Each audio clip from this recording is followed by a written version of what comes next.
Modern Love, the podcast, is supported by...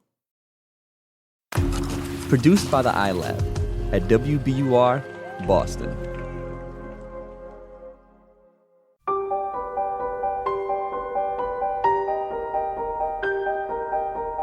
From the New York Times and WBUR Boston, this is Modern Love.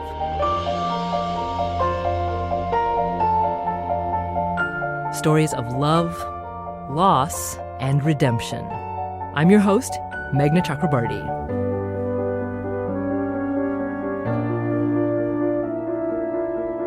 2019 has been a big year for Modern Love. The column turned 15, and for the first time, it came to your television screen. So this holiday season, we wanted to revisit some of the essays that were featured in the Amazon TV show. Brian Giddis's essay is called At the Hospital, an Interlude of Clarity.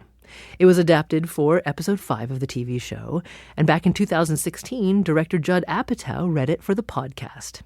Here's Judd Apatow reading Brian Giddis's essay.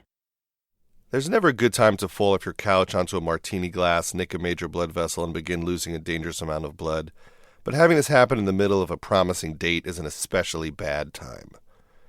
I demonstrated this last spring while on my 4th date with a Brazilian woman so beautiful I was almost afraid of her. After dinner in a homey Italian restaurant, we walked back to the apartment I had just moved into in Brooklyn.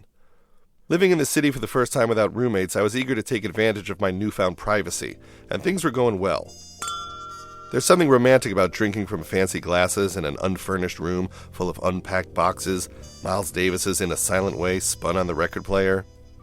I was amazed to have gotten this far. As my friends were sick of hearing, it made no sense to me that a gorgeous woman in her early 20s who spoke 4 languages and had lived on 3 continents was spending her Saturdays with me, a 31-year-old bookish type from Pittsburgh. Each outing felt as if I were sneaking into an exclusive club, and at the end of the night I always feared I would be discovered and asked to leave.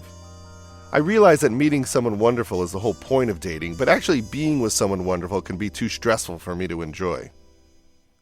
This stress is typical for me.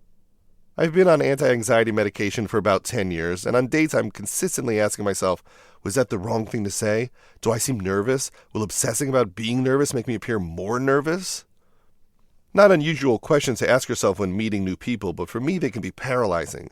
Even if the evening goes well, I often appreciate it only later and from a distance, as if it had happened to someone else, like dating in the third person. So far, my success with this particular woman had been an exercise in ignoring the reality of it, which apparently also led me to ignore the reality of my surroundings in general. As she unraveled herself from our embrace on the couch to use the bathroom, I fell onto the after-dinner drink she had left on the floor, the glass slicing into the soft underside of my upper arm. When I looked down, I glimpsed my exposed triceps and more blood than I had ever seen in my life. The cut had gone nearly to the bone. This is not the first time a date ended with me in the emergency room. I seem to have a knack for it. My college girlfriend once served undercooked chicken that gave me hallucinations in a fever of 104. Years later, my attempt to cook breakfast for another woman ended in second-degree burns after I managed to set fire to a paper towel. But the severity of this injury, its unfortunate timing, and the fact that I was naked all broke new ground.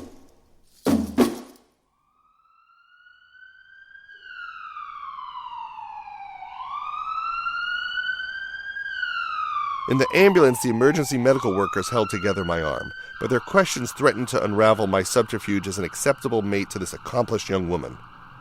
"How old are you?" one asked, which put our substantial age difference, something we had not yet talked about, suddenly under a spotlight. "Are you on any medication?" "Antidepressants and Klonopin," I reluctantly answered. Then to her, "Is he your boyfriend? Your friend?" Long pause. "Boyfriend," she blurted uncomfortably. Then an instant later, "Friend." Even though I was riding in an ambulance to surgery, that one still stung. To the entertainment of the hospital's overnight staff, I was still half naked when I arrived. My date had managed to get pants on me while we waited for the ambulance, but as I hadn't been able to let go of my arm at the time, my shirt would go on only halfway. Being wheeled into surgery like this, alongside a woman in a sexy dress, pretty much screamed sex injury. The next hour was a chaotic blur of x-rays, questions I struggled not to panic about. Why does this waiver form ask for my religious preference? When I asked, "I'm not going to lose my arm, am I?"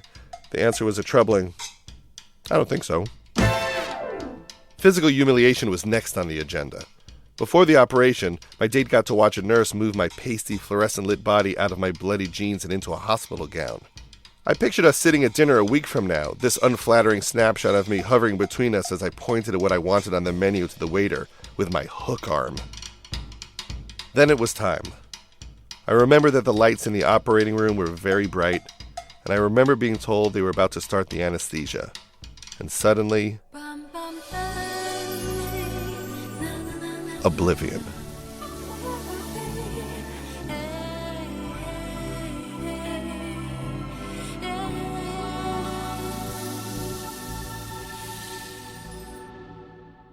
I woke in a haze. My arm and my date were both still with me. The operation had gone well, but protocol required me to stay in the emergency room for 6 more hours. This registered briefly as a terrifying amount of time for a woman and me to be left alone with no dim lighting, no alcohol, no movie to watch or appetizers to eat, and no escape hatch in the event of awkwardness. I'll never know if my calm was psychological, a cocktail of adrenaline, morphine, and utter relief, or physiological. After 6 hours of unbroken embarrassment and fear, I was simply too exhausted. Whatever the reason, I felt fine. My date's eyes stared into mine with an uncomplicated tenderness that made my head swim. This, I thought, is what it's like to be with this woman. Neither of us had changed, but I was in a different world. Those 6 hours sailed by gloriously. We traded hospital stories and endless jokes about martini glasses. We talked about books and our families. We came up with an absurd screenplay idea, a horror movie set in a hospital. I was talking and laughing and effortlessly connecting with one of the most beautiful women I had ever seen. A woman I was truly falling for. When I was finally released, our mid-morning cab ride back to my neighborhood felt like a lucid dream. We ate egg sandwiches in the park and returned to find the familiar surroundings of my living room splattered with blood. Through a haze of sleep deprivation and residual morphine, I felt like a ghost returning to the scene of my own murder. As we stood there mopping up bloody footprints with our Swiffers, surrounded by wadded-up pink paper towels, I thought, either you will never see this woman again, or she will stick around a long time. Neither happened. I would like to be able to say my story ends in an epiphany, with the end of my anxiety and the beginning of an enduring relationship. But the reality is, she left me about a month later. Not because she found me repulsive in the fluorescent light of the hospital, but for a more conventional reason. She missed her ex-boyfriend. Sometimes when a guy really likes a girl, he gets a tattoo on his arm. I got this prominent scar instead. But there are times when I finger its deep groove, and those 6 beautiful hours in the emergency room flicker in my head. Then I am reminded how close I am to an alternate world in which I am happy. A world that occupies the same space as this one, but is somehow distinct from it. And while that better world may be difficult to find, it is as close to me as the air in front of my face.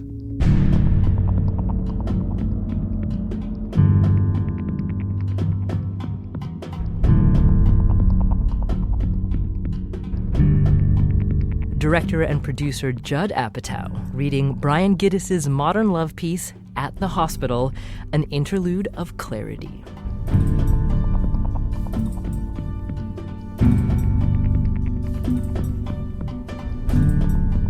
So is Brian any closer today to that alternate, happy reality he longed for in his piece? We'll find out after the break.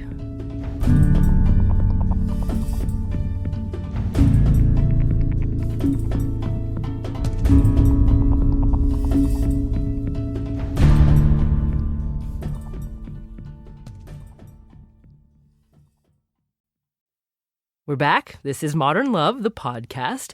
I'm Meghna Chakrabarty, and joining me now is the author of that piece, Brian Giddis. Brian, thanks for joining us. Thanks for having me. Also with us, of course, is Daniel Jones, editor of the Modern Love column for the New York Times. Hi, Dan. Hi. So, Brian, my first question that just I have to ask you is, you make yourself pretty vulnerable in this column here, verging on admitting to some humiliation, maybe. But what made you want to share it with all of those readers of the New York Times? Most of the time that I was working on it, I didn't think about anyone reading it at all. A friend kind of gave me the idea to write it, but I think when he suggested it, he was half joking, and I was kind of half jokingly writing it. I honestly didn't think it was going to get picked, so I didn't have a lot of time to think about what it would be like to have lots and lots and lots of people read it. So, Dan, in that case, why did you pick it? Well, it's funny because, I like when I hear that someone says, I wrote it thinking no one would read it, because that's the sign of someone who is going deep and telling the truth and not trying to hide, I guess. And what I loved about this piece, it speaks to what so many people go through on a first date, trying to get to know somebody. And, you want to put your best foot forward and you want to not be vulnerable. And that just runs counter to what getting to know someone is all about. You have to be vulnerable. But what's funny about Brian's piece is he is forced into that vulnerability. In the most literal way. By falling onto a wine glass and being whisked to the hospital. There was something about the way that you ended the column, Brian, that's really stuck with me, because you're talking about this alternative existence where you could feel happiness that's not quite there with you all the time, but it's there just in front of your face. I mean, do you still feel that way? Yeah, sometimes. I mean, I don't think it wasn't an experience that sort of magically fixed all the problems I have with anxiety and that sort of thing. I mean, that's kind of an ongoing struggle, but it is a sort of touchstone, I guess, I can refer back to now as a point of reference, like a psychological and even spiritual point of reference. Now you know what's possible in a way. It's not that you have to cut open your arm every time to make it happen, but the sense that it is there and that sort of deep connection, or just being real with someone and vulnerable with someone is there close. And I like that sort of realization at the end. Brian, Judd Apatow narrated your story for us, and we actually also asked him why he chose this one. And here's what he said. I think I was attracted to this essay because this is how I felt on dates. I really did think that every date was going to say they had to go to the bathroom and then climb out the window.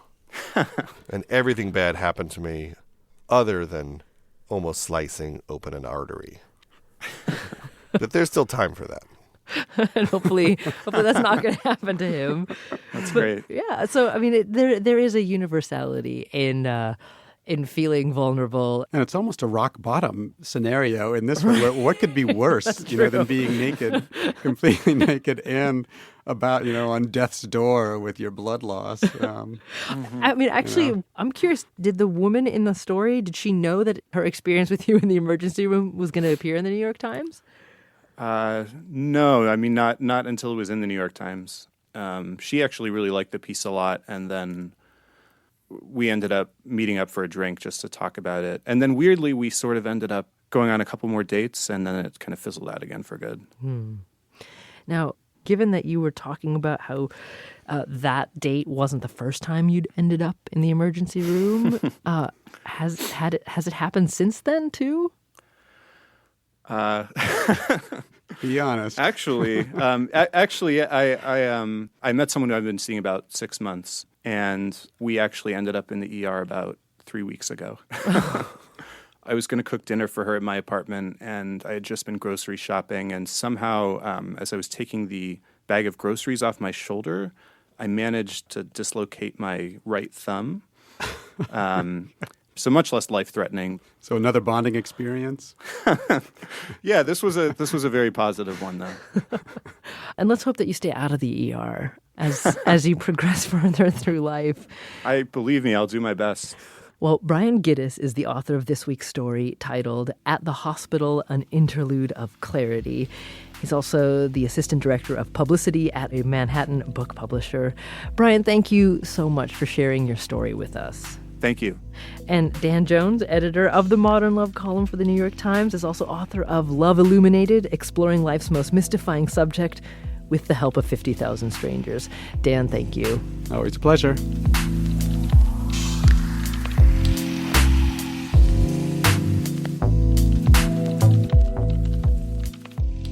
Special thanks to Judd Apatow for reading this week's essay. He's the director of movies like The 40-Year-Old Virgin, Knocked Up, and Trainwreck. Modern Love is a production of the New York Times and WBUR, Boston's NPR station. It's produced, directed, and edited by Caitlin O'Keefe. This episode was produced by Jessica Alpert. Original scoring and sound design by Matt Reed. Iris Adler is our executive producer. Daniel Jones is the editor of Modern Love for the New York Times and advisor to the show. The idea for the Modern Love podcast was conceived by Lisa Tobin. Special thanks to Julia Simon, Anya Stremian, and Mia Lee at the New York Times. Additional music courtesy of APM. I'm Meghna Chakrabarti, and by the way, my other job is hosting an NPR show called On Point. Check it out in your podcast feed. We'll see you next week.